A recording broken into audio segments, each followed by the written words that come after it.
तुम शायद खुद को फरामोश कर बैठे हो, बूढ़े ने आग पर हाथ सेंकते हुए कहा। वो तीनों चौंक गए, जैसे उन्हें किसी ने ख्वाबे गफलत से जगा दिया हो। जब तक हम होश में थे हमें सब कुछ याद था, फिर न जाने क्या हुआ। होश से मदहोशी तक के सफर में हम अपनी अकल, सोच और विजदान खो बैठे। उनमें से एक बोला। बाकी दो भी कुछ याद करने की कोशिश कर रहे थे। हमें बस इतना याद है कि आग ने हमारे वजूद को लपेट में ले लिया था। वो तीनों किसी गहरी सोच में गुम हो गए। आग, बूढ़ा चौंका। तुम्हें मालूम है कि आग और मिट्टी का आपस में कोई ताल्लुक नहीं। जो ही मिट्टी के बने हुए इंसान में आग का अंसर दाखिल हुआ, वो इब्लीस बन गया। बूढ़े की बात सुनकर तीनों को जैसे याद आ गया। ऐ इब्लीस, तुझे किस चीज ने बशर के सामने सजदा करने से रोका? उसने कहा, मैं इंसान से बेहतर हूँ क्योंकि मेरी तख्लीक आग से हुई और इंसान मिट्टी से बना है। ये ख्याल आते ही उन तीनों के माथे पर पसीने के कतरे उभर आए और आंखें डुबडुबा गईं। उनको महसूस हुआ कोहरे और सर्दी के बावजूद उनके जिस्म गर्मी और आग की तपिश से पिघल रहे हों। वो तो मिट्टी के इंसान हैं, तो फिर ये कैसी आग थी जो उनके तन बदन को जलाए जा रही थी? तीनों ने एक नजर बूढ़े पर डाली, जो दहकती हुई आग पर हाथ गरम करके मजे ले रहा था। तुम्हारा ख्याल है कि तुम सरापा आग हो? बूढ़ा खासे तौक़ुफ़ के बाद बोला।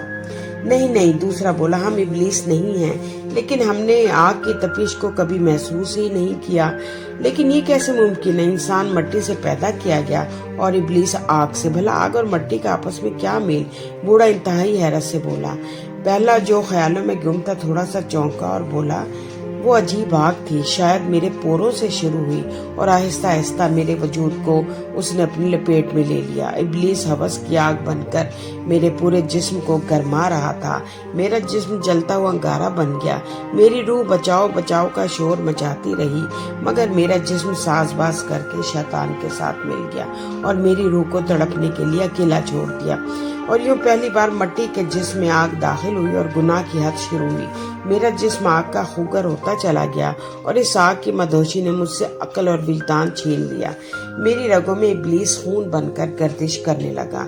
मेरी रूह सरापा एहतजाज रही, लेकिन मेरी रूह की आवाज मेरे सीने में घुट कर रह गई।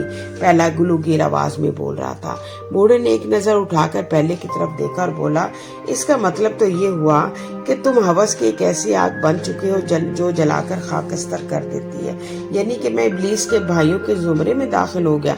पहला मायूसी से बोला। हाँ बिल्कुल, बूढ़ा बोला, लेकिन मेरे साथ तो ये सब कुछ जबरन हुआ। मैं तो रूह और जिस्म के झगड़े में ऐसा उलझा कि जब होश आया तो बहुत देर हो चुकी थी। पहले ने बूढ़े की तरफ से मस्बत जवाब की उम्मीद रखते हुए कहा, लेकिन बूढ़ा उसकी बात का जवाब दिए बगैर आग को घूरता रहा।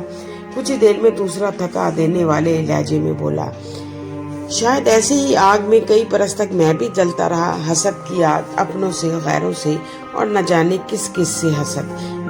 मेरी आग पोरों से शुरू हुई। पहले दिल जलना शुरू हुआ और भड़बड़ा कर तमाम जिस्म इसकी लपेट में आ गया। यहाँ तक कि इस आग ने मेरा ईमान भी मुझसे छीन लिया और फिर एक दिन मैंने अपने अंदर की इंसानियत को नंगी तलवार से मार दिया। नंगी तलवार? बूढ़ा बोला। तुम्हें मालूम है कि शैतान का वार नंगी तलवार की मानिंद होता है? बूढ़ा बोला।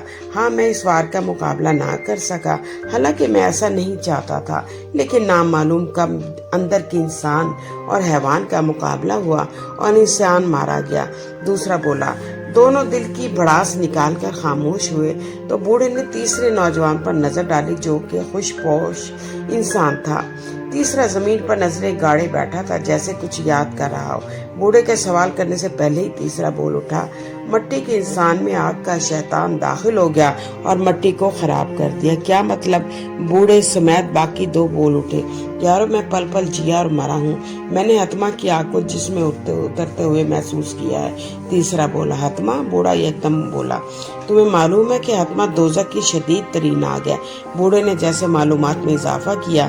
तीसरा बूढ़े की बात के जवाब में बोला, मैं दौलत की हवस में इतना अंधा हुआ कि हलाल और हराम की तमीज न कर सका।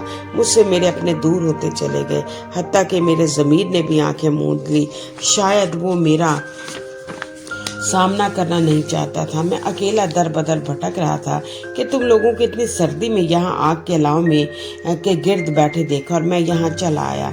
वो तीनों यहाँ आग की तपिश के लिए इकट्ठे हुए थे, लेकिन यहाँ आकर तो वो होशो हवास में आ गए थे। लेकिन ये बूढ़ा यहाँ पर कब से मौजूद है? तीनों ने पूछा। शायद अजल से, तीनों ने दिल में सोचा। अब बूढ़ा भी उन्हें आग का एक हिस्सा लगने लगा था।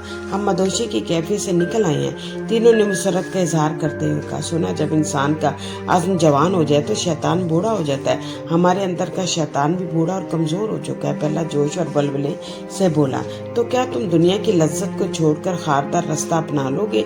बूढ़े ने सवाली अंदाज में कहा। लेकिन खारदार रास्ता तो वो था जिस पर हम चल रहे थे। हमने अपने जिस्मों को दहकती आग का आदी बना लिया था। हालांकि आग तो सिर्फ जलाती है, चाहे वो जिस्म हो या रूह। वो तीनों बारी बारी बोल रहे थे। बूढ़ा अफसरदा सा होकर खामोश हो गया। अब हमें चलना होगा। तीनों कुव्वते इरादे से उठे। मेरे भाइयों, बूढ़ा बोला, इस अंधेरी रात में तुम भटक जाओगे। इस सफर में आजमाइशें हैं। उन्होंने बूढ़े की तरफ देखा। हम लोग मिलकर इस सियारात का मुकाबला करके सुबह 9 को तलाश करेंगे, उनमें से एक बोला।